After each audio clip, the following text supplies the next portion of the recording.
Hi, guys. Welcome to a brand new week. And by God's grace, we've made it to week 14, day one of the Bible in a Year live project podcast. My name is Shane, and today we'll be reading from Judges chapter 19 to 21 from the Complete Jewish Bible this week. And as usual, you're always invited to join us every Sunday at 6:30 p.m. Eastern Daylight Time on Zoom as we discuss all the things that we read in the week. You can write down your questions and write down anything new that you've seen and come and share with us in that meeting.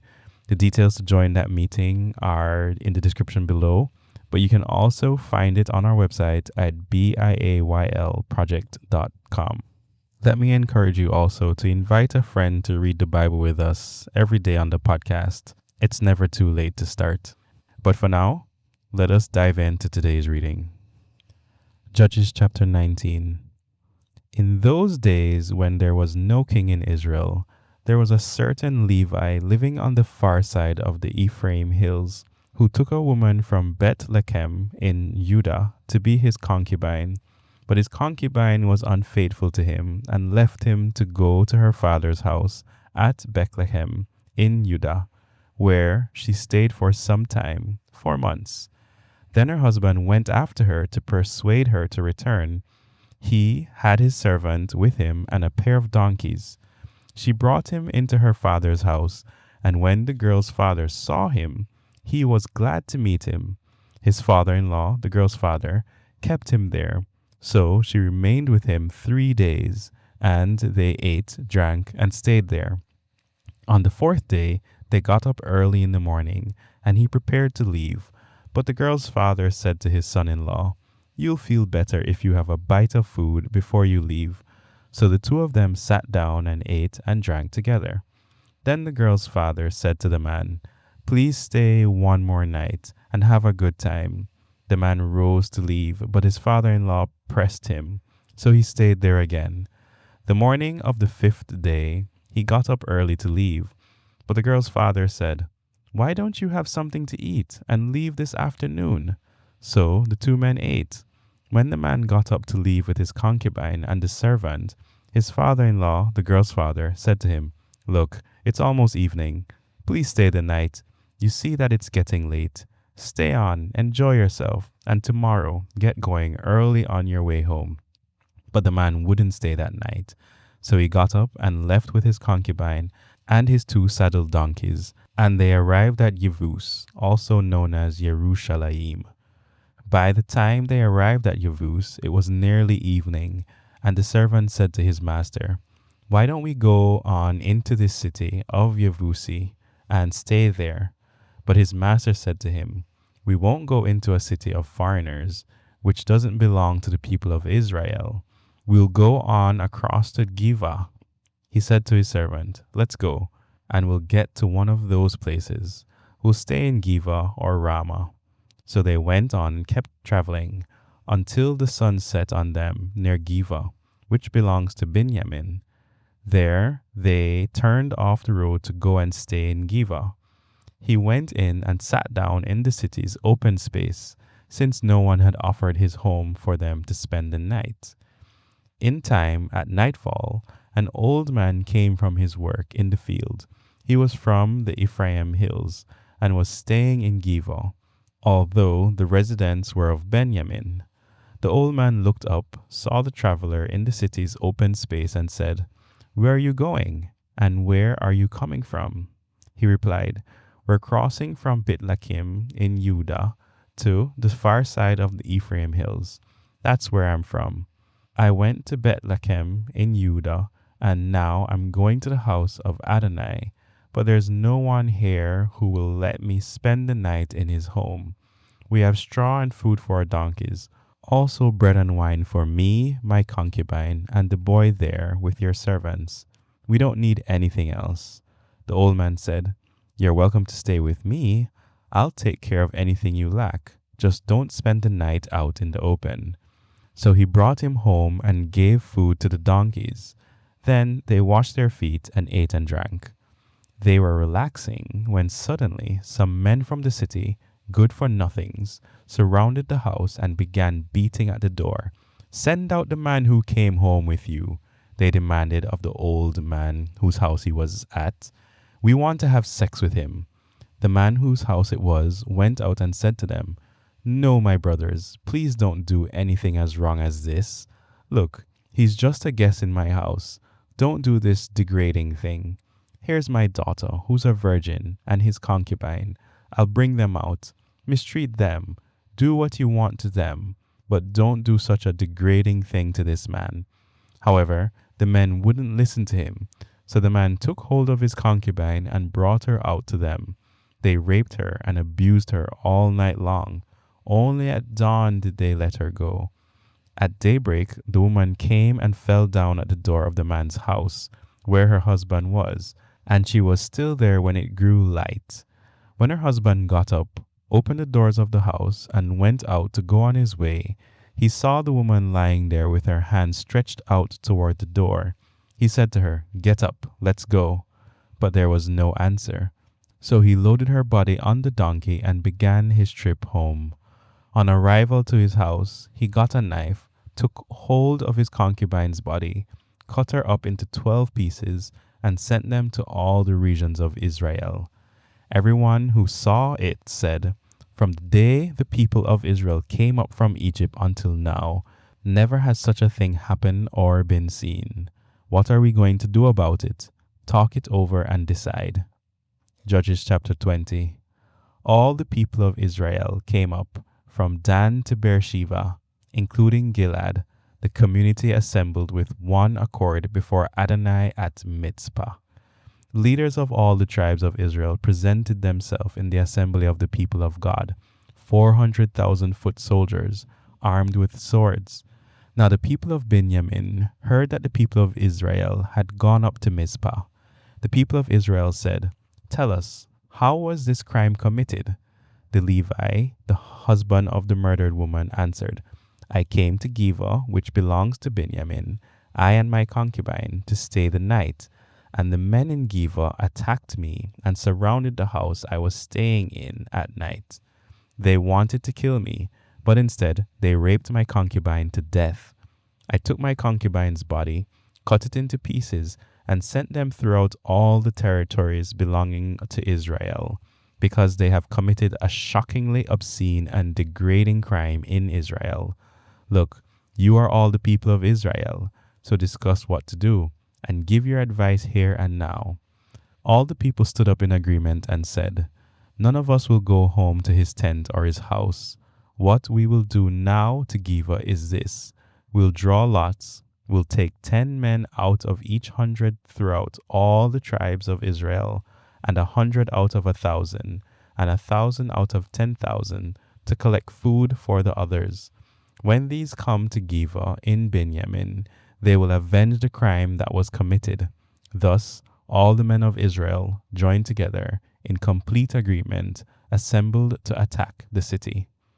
The tribes of Israel sent men throughout all the tribe of Benjamin with this message: What is this crime committed by some of your people?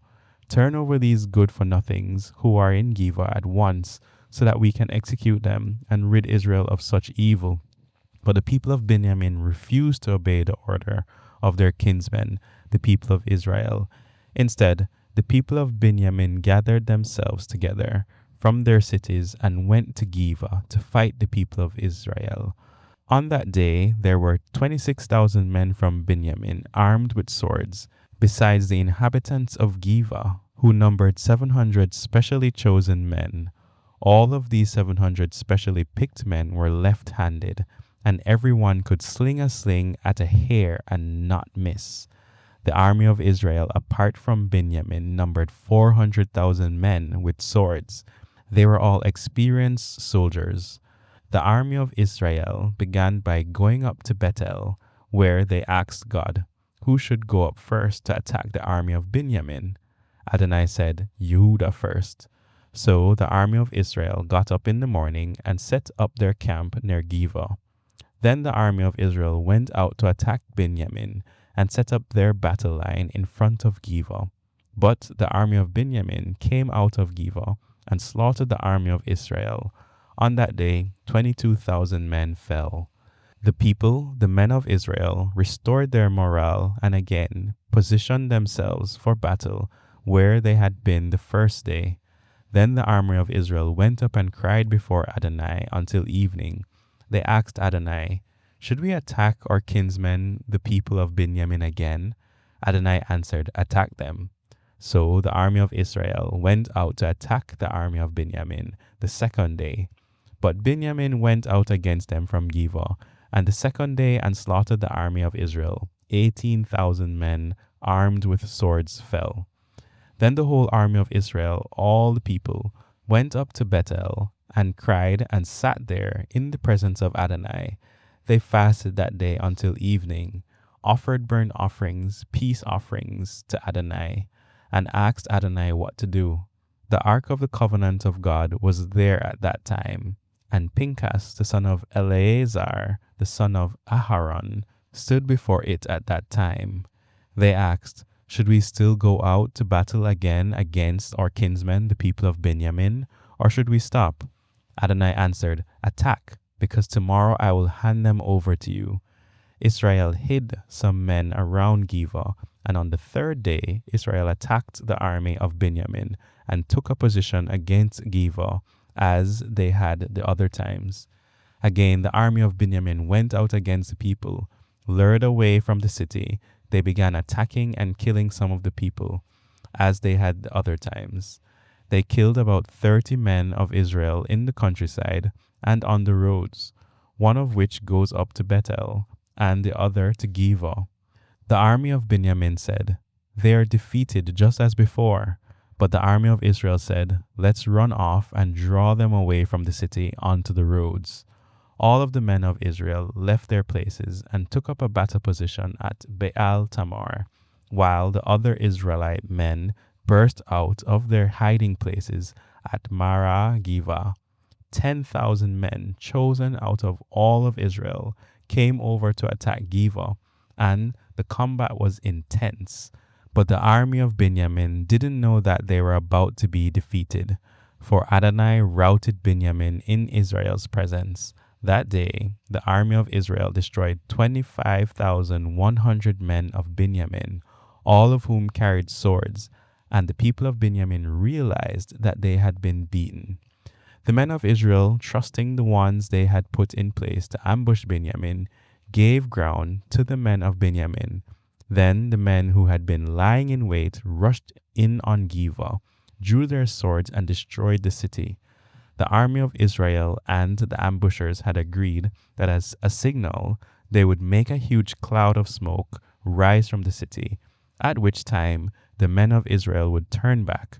When this happened, Benjamin began to attack. They killed about 30 of Israel's men and said, "Clearly we are defeating them again, as in the first battle." But when the smoke signal began rising from the city, the men of Benjamin looked behind them and saw the whole city going up to the sky in smoke. Then, as the men of Israel reversed direction, those of Benjamin were overcome with terror. When they saw that the disaster had come upon them, they turned their backs on the men of Israel and made for the road to the desert. But the battle followed them, and those who came out of the city destroyed them from the rear. They surrounded the men of Benjamin, chased them, and trampled them down across from Givah on the east. 18,000 men of Benjamin fell, all of them experienced soldiers. They turned and fled toward the desert to the rock of Rimmon, and 5,000 of them were killed on the roads. They followed them to Gidom and killed another 2,000. Thus, the total number from Benjamin who fell that day was 25,000 experienced sword-bearing soldiers. But 600 turned and fled toward the desert to the rock of Rimmon and lived there 4 months. The men of Israel turned back on the people of Benjamin and killed them with the sword, the entire city, the cattle, and everything they found. Moreover, they set on fire all the cities they encountered. Judges chapter 21. The men of Israel had sworn at Mizpah that none of them would let his daughter marry a man from Benjamin. The people came to Bethel and stayed there before God till evening, crying out and weeping. They said, "Adonai, Why has this come about in Israel? Why should there be today in Israel one tribe missing? The next day, the people got up early, built an altar, and offered burnt offerings and peace offerings. The people of Israel asked, "Who among the tribes of Israel did not come up to assemble before Adonai?" For they had made a great oath to put to death whoever didn't come up to Adonai at Mizpah. The people of Israel became sorry for Benjamin, their brother, and said, "Today one tribe has been cut off from Israel. How are we going to obtain wives for those who remain alive, since we've sworn by Adonai that we won't let our daughters marry them?" Then they asked who from the tribes of Israel had not come up to Adonai at Mizpah, and found that none had come from Yavish, Gilead, to the camp where the assembly was. Since when the people were counted, none of the inhabitants of Yavish Gilead were found there. So the gathering sent 12,000 warriors there and ordered them, "Go and put the people who live in Yavish Gilead to death with the sword, including women and children. Completely destroy every man and every woman who has had sex with a man." Among the inhabitants of Yavish Gilead, they found 400 young virgins who had not known a man by lying with him, and they brought them to the camp at Shiloh, which is in the land of Canaan. Then the whole gathering sent a message proclaiming peace to the people of Benjamin, who were at the rock of Rimmon. So Benjamin returned at that time, and the people of Israel gave them the woman they had kept alive of the woman from Yavish Gilead. But those aren't enough for them. The people were still sorry for Benjamin because Adonai had made a division among the tribes of Israel. The leaders of the assembly asked, "What are we to do for those who still don't have wives, inasmuch as all the women of Benjamin have been killed?" They said, "There has to be a way to help the survivors preserve Benjamin's inheritance, so that a tribe will not be eliminated from Israel. Yet we can't give them our daughters as wives, for the people of Israel had sworn, 'Cursed be whoever gives a wife to Benjamin.'" Then they said, "Look, each year there's a festival in honor of Adonai in Shiloh, north of Bethel, on the east side of the road that goes up from Bethel to Shechem, and south of Livonah." They ordered the men of Benjamin, "Go, hide in the vineyards, and keep watch. If the girls of Shiloh come out to do their dances, then come up out of the vineyards, and each of you catch for himself a wife from Shiloh's girls, and go on to the land of Benjamin. When their fathers or brothers come to complain to us, we will say to them, 'Give them as a personal favor to us, because we didn't take wives for each of them in battle. You didn't give them to them. That would have made you guilty of breaking your oath.'" So the men of Benjamin did this. They took wives for themselves from the girls who were dancing, as many as they needed. They carried them off, went back to the land of their inheritance, rebuilt the cities, and lived in them. The people of Israel then left that place. Each man returned to his tribe and family, and each man went out from there to the land he had inherited. At that time, there was no king in Israel. A man simply did whatever he thought was right. This is the word of the Lord. May those who are seeking to find him be rewarded with such. Amen.